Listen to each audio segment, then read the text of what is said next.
Let there be no dew, neither let there be rain upon you, nor fields of offerings. For there the shield of the mighty is vilely cast away, the shield of Saul, as though he had not been anointed with oil. 2 Samuel chapter 1, verse 21.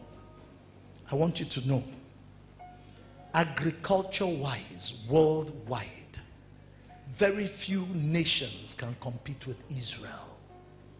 They have turned all the deserts in their nation into verdant vineyards and pastures. They are the world's topmost authority in drip irrigation. Israelites grow in Kano, Nigeria, apples, grapes, all kinds of things. Kano. Am I talking to somebody here? Israeli consultants have set up in the farms of people in the north fields that produce apple, grapes, temperate country fruits, almost in the desert. But for all their expertise, there is one area in the nation of Israel that till today is barren. They've tried everything. It simply does not work. Where? The slopes of Mount Gilboa. Why? Because hundreds of years ago, a king placed a curse on it. A king placed a curse on the land.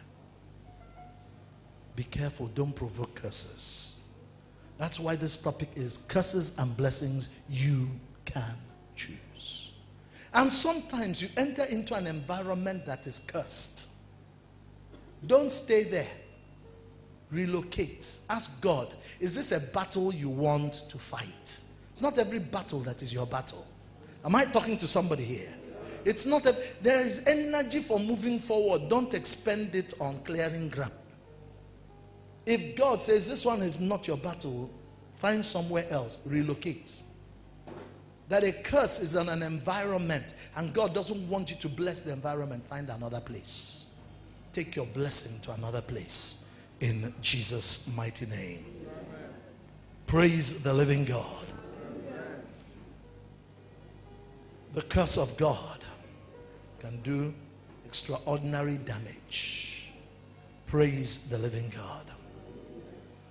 I said I would come to one area of this spiritual authority and placing of curses. I want to ask again, who do you submit to? Who is the covering over your life? Who lays hands on you? Who gives an account of your soul to God?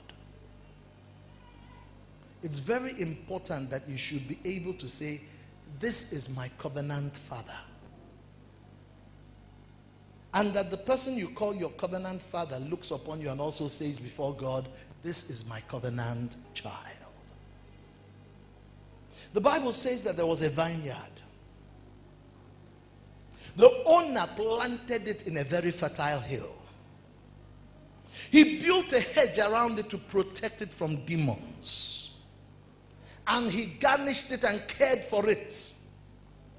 For 3 years, when it should have brought good fruit to the owner, the owner came every year, year after year for 3 years, and he only got wild grapes. The produce was disappointing. And he said, I know what I will do. Why is this vineyard encumbering my ground? I will remove the hedge of my protection so that wild animals will enter it and destroy it. And that was the judgment of God. Because you ever said, judge between me and my vineyard. But there was another vineyard. And this vineyard was uncultivated, unguarded. Was cultivated and guarded and produced. And God set a gardener over it. After 3 years of waiting for fruit, he saw no fruit. And he said, the same thing, I will remove the hedge. I'll allow this vineyard to be destroyed. It is encumbering the ground. But this time, it did not happen so. Why? Because the gardener spoke up and said, Master, this year, let me cultivate it again. This year, let me put manure. This year, let me make extra effort with it. Be patient, Master. Let me try again. Then if you come back again later and there's now no fruit, then I'll give up. And what you want to do, you can do. One was judged instantly. The pronouncement was made and the vineyard was devastated. The other judgment was stopped. What was the difference? One had a gardener. The other did not have a gardener. Who is gardener over your life? Who speaks to you?